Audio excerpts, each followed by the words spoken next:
Hi, I'm Laura from Authentic Career and Life Design. Today I'm going to be talking about mastering your job search in 10 essential steps. Are you feeling overwhelmed by your job search?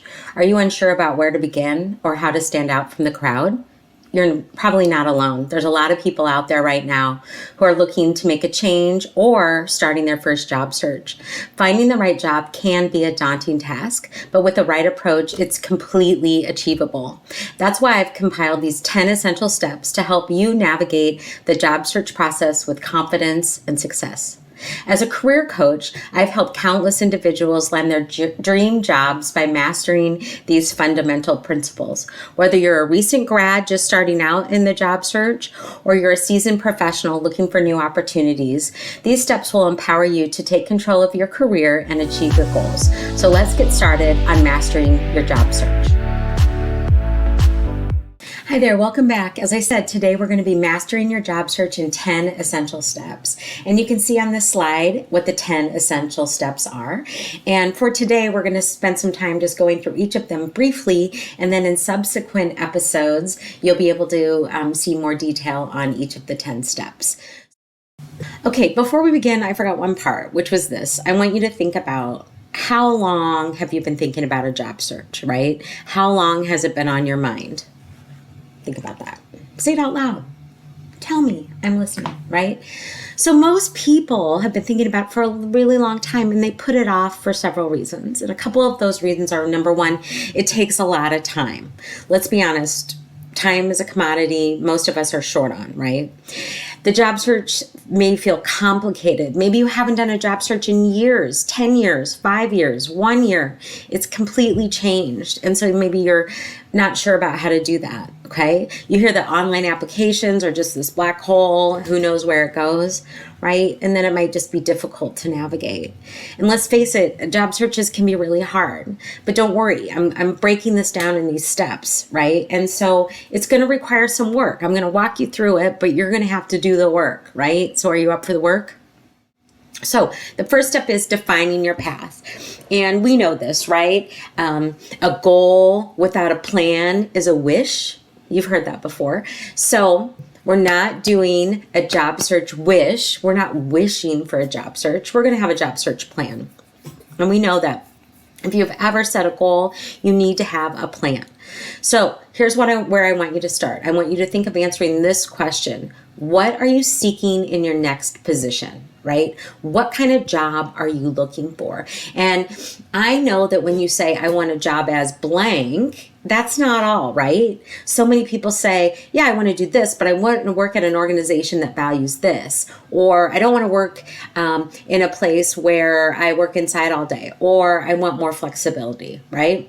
And so what do I want in my next position? That's the question you need to answer for this. So when I work with clients, this is what we do. We think about what are your interests? So what do you like to do?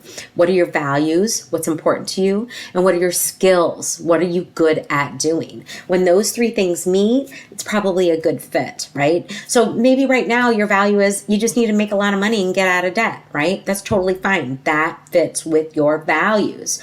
Or maybe your value is, oh, I'm tired of living the rat race. My value is being able to have a hybrid or work from home or remote job. Right? Again, a value. So all those need to go into what your career goal is. So in the next episode 2, we're going to be talking about really how to dig down deep in those. And I'm going to help you answer that question. What do I need what am I seeking in my next position? All right. So if you know your career goal now, awesome. Check on the first one. Now we'll go to the next step.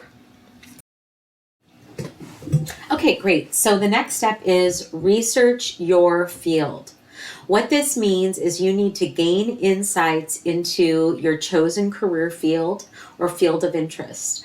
So many of you may already know typical job titles, but there may be career fields where job titles vary between different organizations and areas of the country. So the first thing you want to do is do a search for all the different job titles related to that career goal.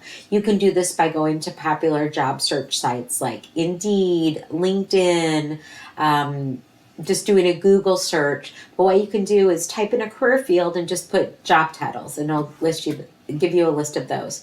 Then I want you to research each of those job titles. What that means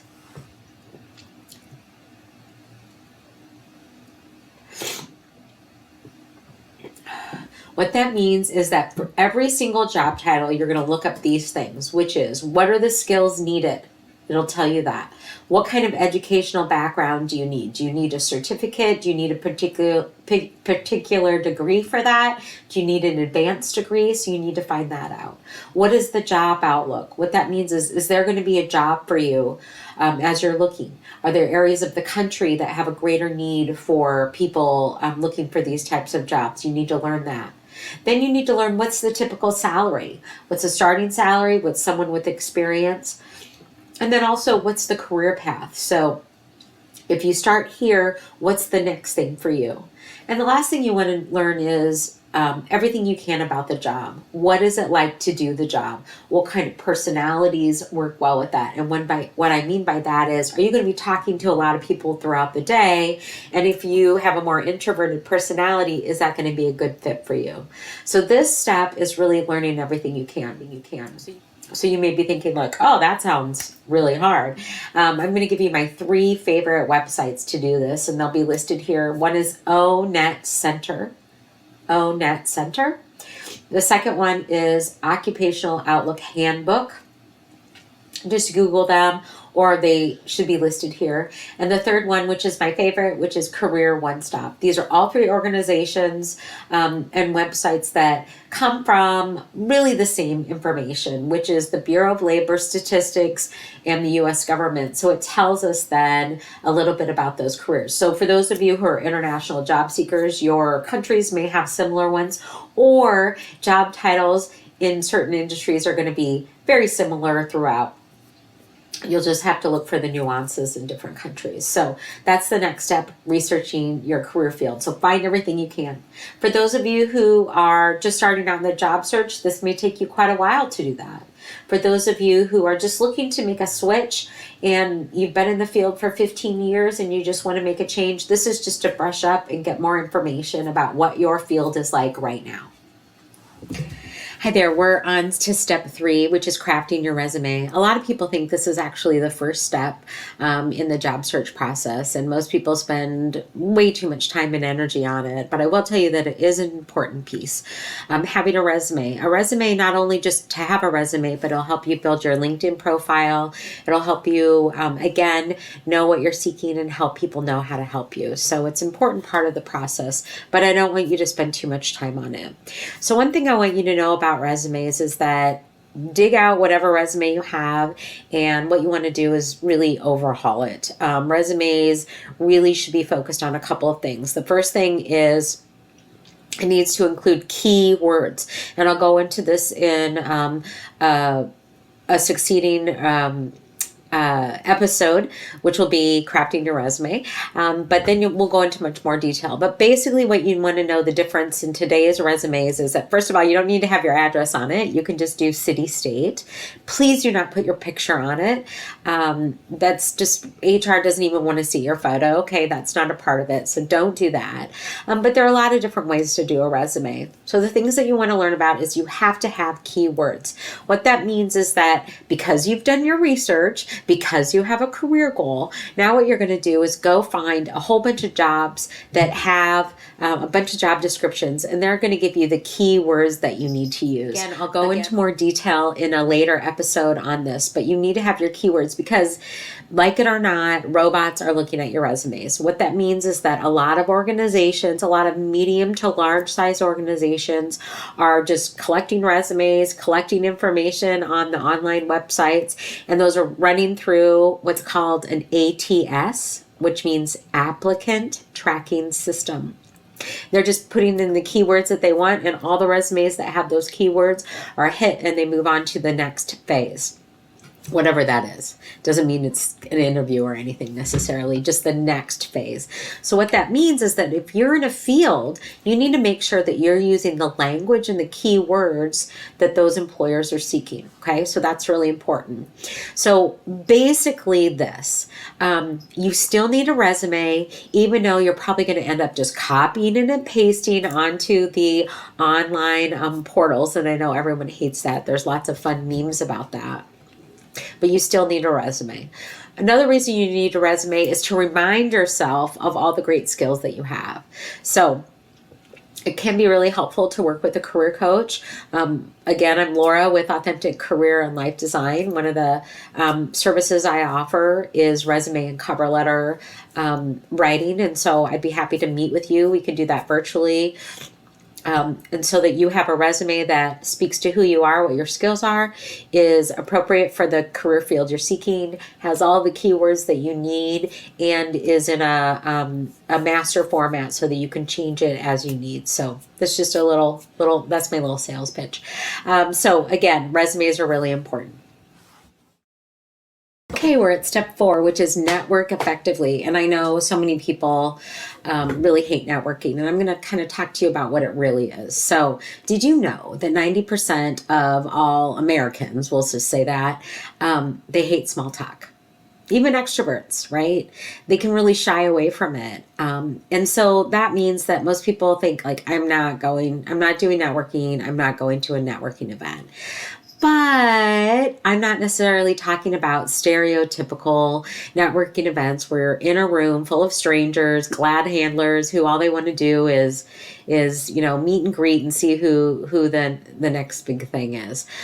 Instead, I want you to think about networking as just being able to share with others who you already know or you connect with every day what you are seeking, and asking this question: do you know anyone who might be able to help me?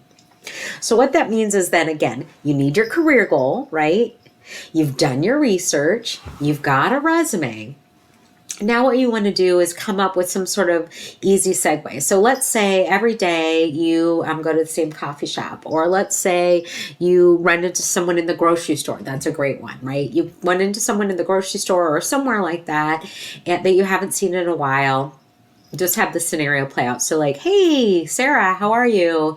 Good. How are the kids? Great. What are you up to? Then you can say, actually, I've decided I'm going to start looking for a new job. And usually they'll say, oh, really? What are you looking for? And if you haven't prepared, what are you going to say? Right? So this is where I want you to think of networking as being prepared for those one-off conversations, right? So what you want to do is be able to say a couple things, and this is what I call your elevator pitch. I probably should have just called this segment your elevator pitch. Your elevator pitch is this. Basically what it means is that from the time you start in an elevator with someone and go up to 10 floors, you've given your spiel. Who does that, right? Most people stare at the door. So, but we still call it your elevator pitch. What it means is you've got these 3 things. Where are you now? Where have you been? Where are you going? Okay. So what that means is you could say, hey, Sarah, yeah, I'm starting thinking about my job search, and I'm thinking about going back into sales. I did it when I was back in college, and I worked in sales, but I think it's an area that I'd really like to grow in. And so I'm looking at sales, technical sales.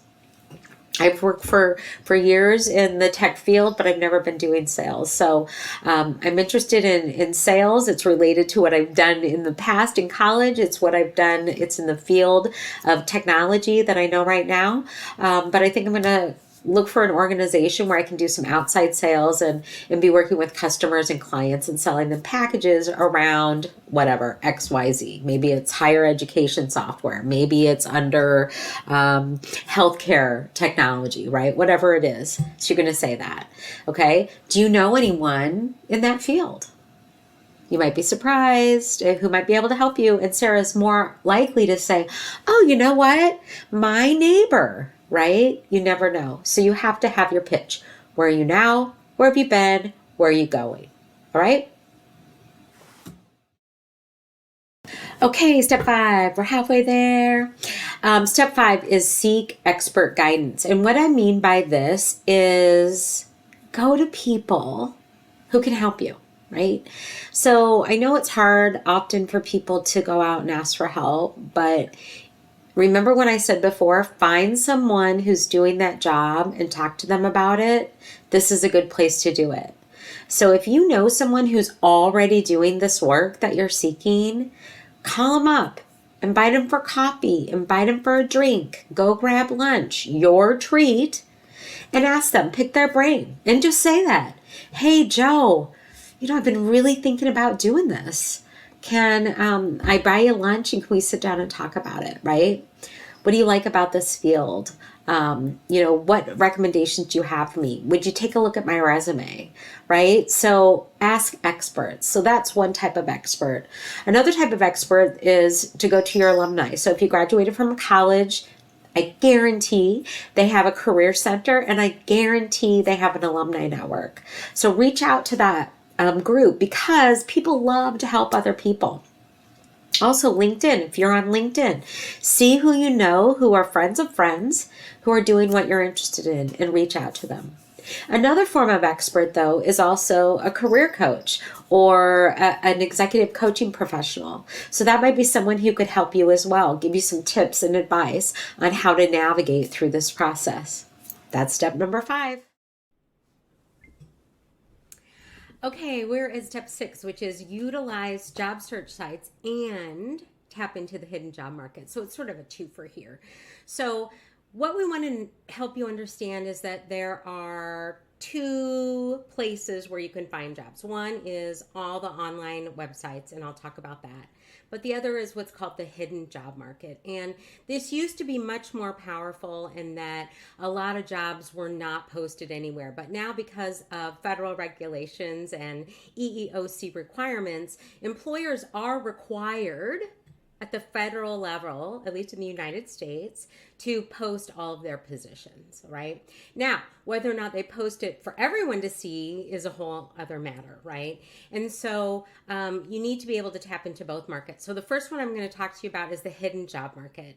Basically, this is when you find out about a job that's open before it hits whatever channel it needs to.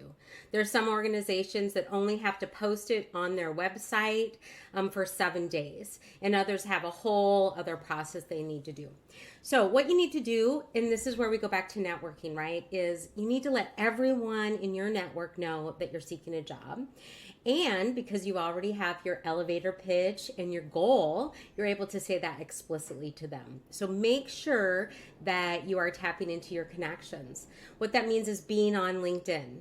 LinkedIn may be the 4th or 5th social platform that you're on, but if you're doing a job search, it needs to be the number 1. HR professionals, recruiting professionals, they use LinkedIn as their number 1 source for finding applicants. So you need to be looking at the organizations, looking what's on there, using the LinkedIn job board, looking at it that way. Another thing is to really, if there's organizations, maybe you're in a smaller area and there's only 4 or 5 organizations where you really want to work. So going to those organizations' websites directly and looking at their careers page or employment page. And some of them, for example, where we live, we've got John Deere headquarters here, and they have a match where you can upload your resume and it'll tell you the jobs that you fit with. And so you can have your resume on file in case things come up. So that's another thing to do. And then also the hidden job market is maybe using your alumni networks. If you went to a college, go back to your career center. I guarantee there's an alumni network there. And so that could be a good way for you to connect with people. So using that sort of the hidden job market is important. So let's switch now to online web resources, right? So we know for my recent college grads, a recent alumni, Handshake might be a great place for you to go. Handshake is a system designed specifically for colleges and universities across the country.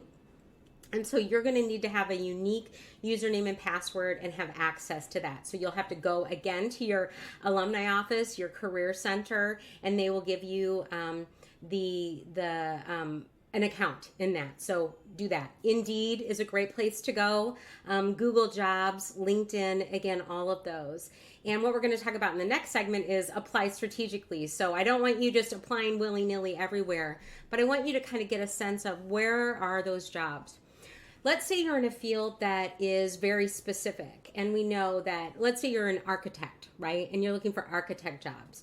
So a great place to go is to your professional association. I don't know what that is. The Professional Association of American Architects, we'll say. That's probably not it. Don't tell me it's not. So go there, and there's probably a career section where they're posting jobs. That is going to be your place, right? So you want to be connected to those job boards that are very specific to what you're looking for, if those exist out there. Don't forget your professional associations.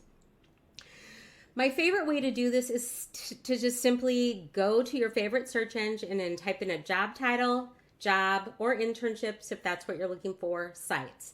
So let's say I want to be a bean counter. So I might type in bean counter jobs websites or job search sites or jobs near me, right? And you'd be surprised what comes up. This is where the Google Jobs comes up in there. But don't Google Jobs, because then you'll just get jobs for Google, unless you want to work at Google.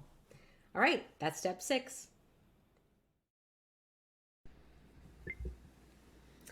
All right, this brings us to step 7, which is apply strategically. And I have to tell you, this is the one where I have the most advice for people.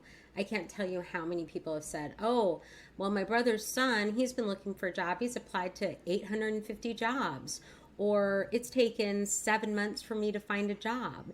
And I've applied everywhere, right? And so this is where the targeted approach is really, really important. So this is how I kind of break it down, right? So if you've applied for a lot of jobs and you're not getting any interviews, there's probably something about your resume that needs to be fixed.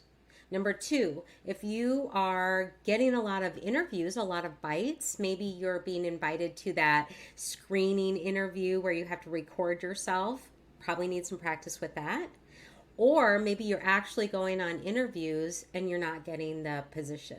Now, sometimes there's a lot of pieces that come into play that you have no control over.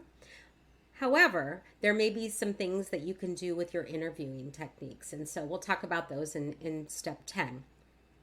But it's really important that you're thinking about quality over quantity. So the types of positions that you're applying to meet what your criteria and your goal is, right? So I don't want you to say things like, oh, I could do that job. Could you? And if you can, does your resume reflect that you can?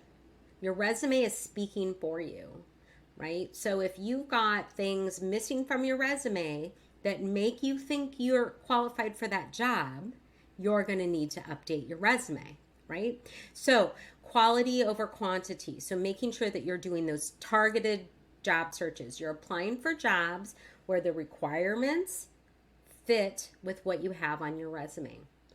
So you may need to do some fine tuning. That's why when I work with clients, we have a master resume, and then we maybe have a Google Doc or a Word document where we have other pieces that we can mix and match as needed based on the position, right? So another thing that you need to do then is hone your interviewing skills. So again, I'm going to talk about this in step 10. So watch out, but I don't want you to be just applying for everything. I want you to do a targeted, strategic application process.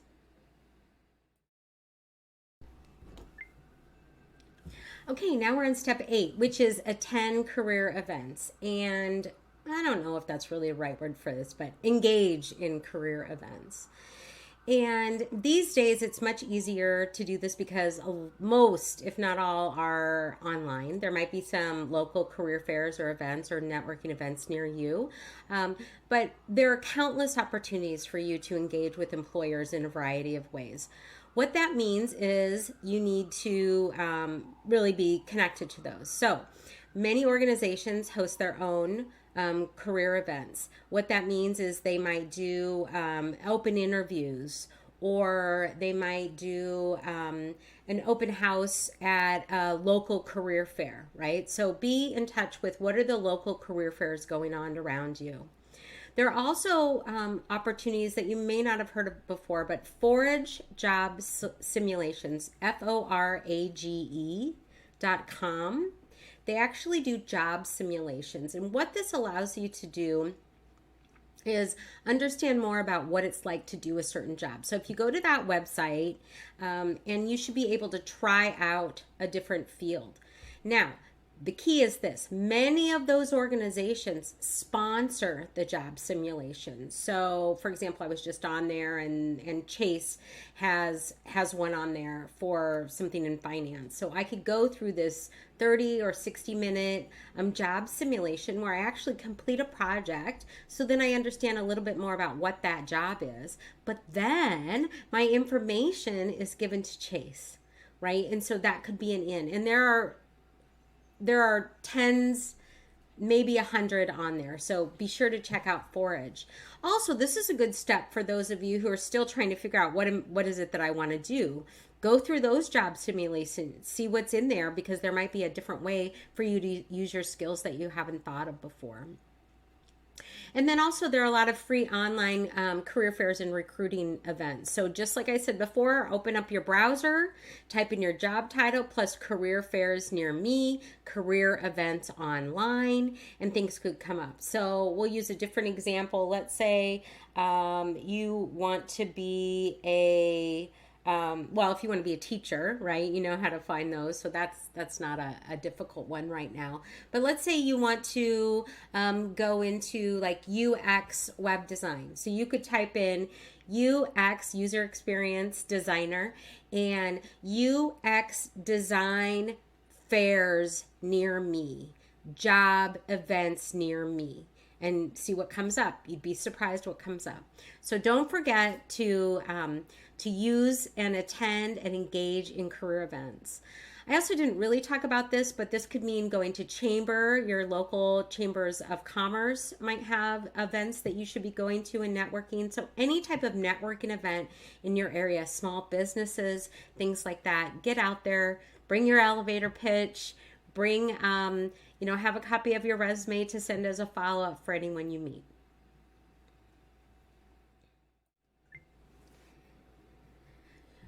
Okay, now we're going to talk about dress the part. And this is a difficult conversation sometimes for me to have with my clients when we're talking about dressing for interviews. Because the times have changed so much. I've been doing this for 30 years, and I can remember a time where I would say, nope, a suit, wear a matching suit, two-piece suit, right?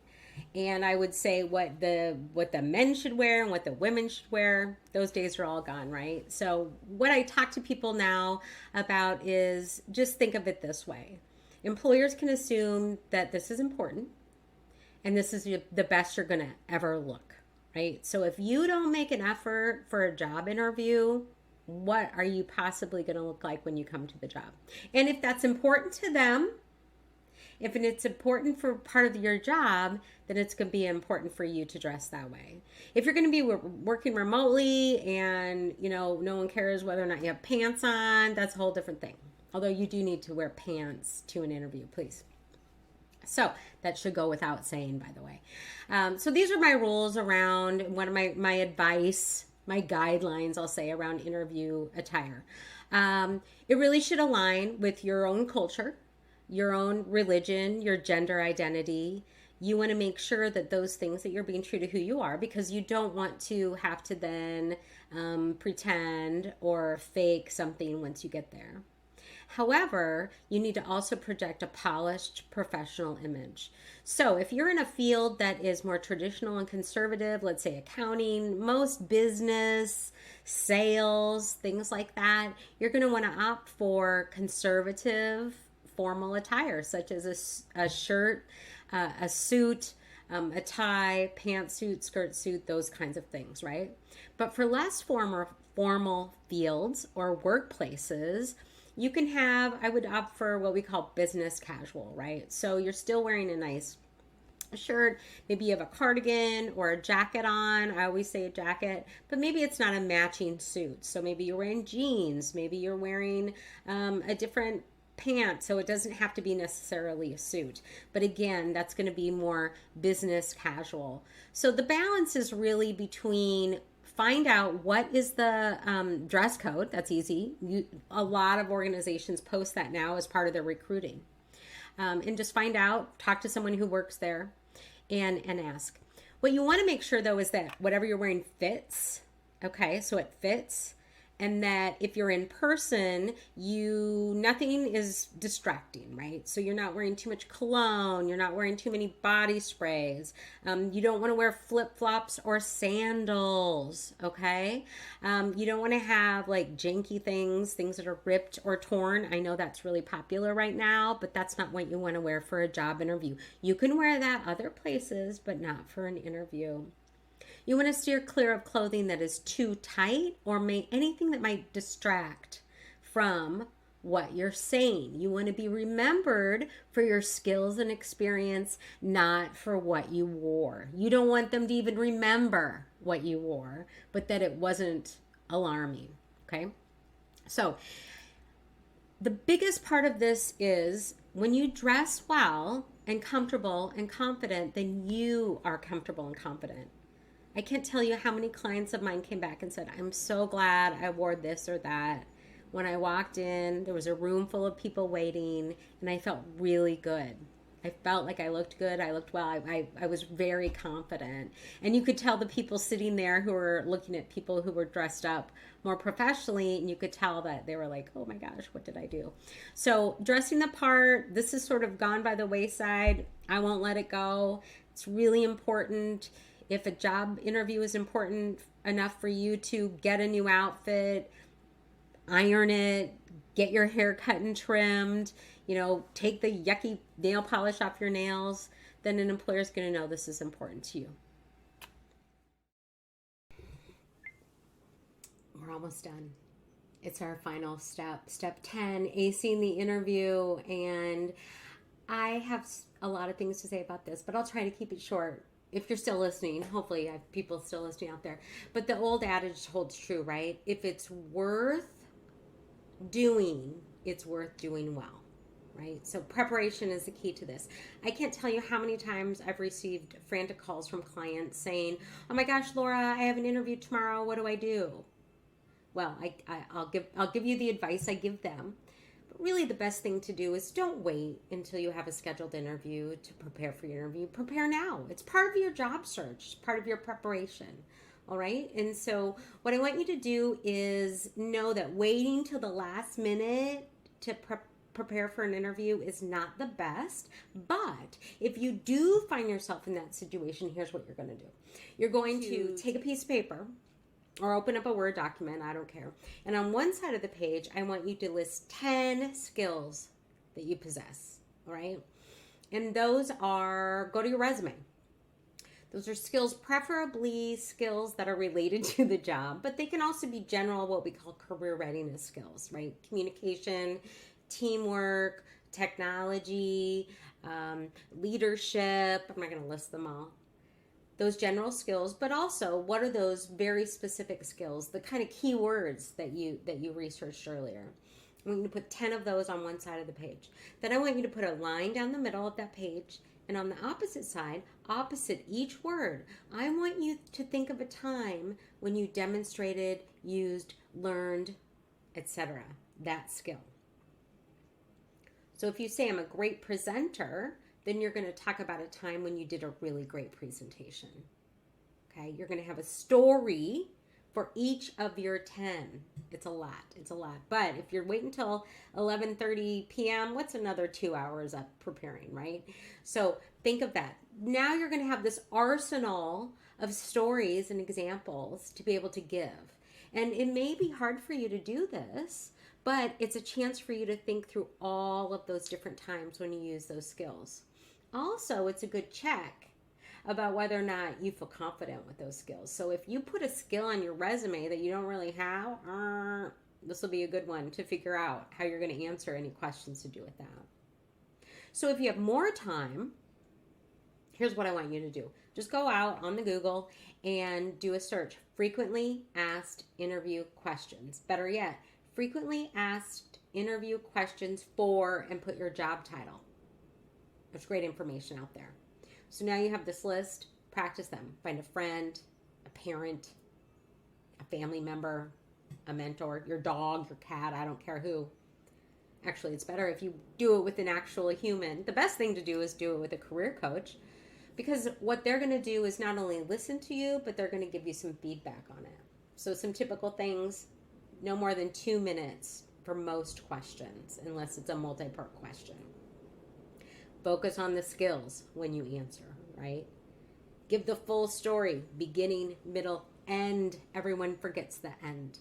I'll go into more detail on the post that I do, the episode that I do on interviewing. I could do probably 10 episodes on interviewing.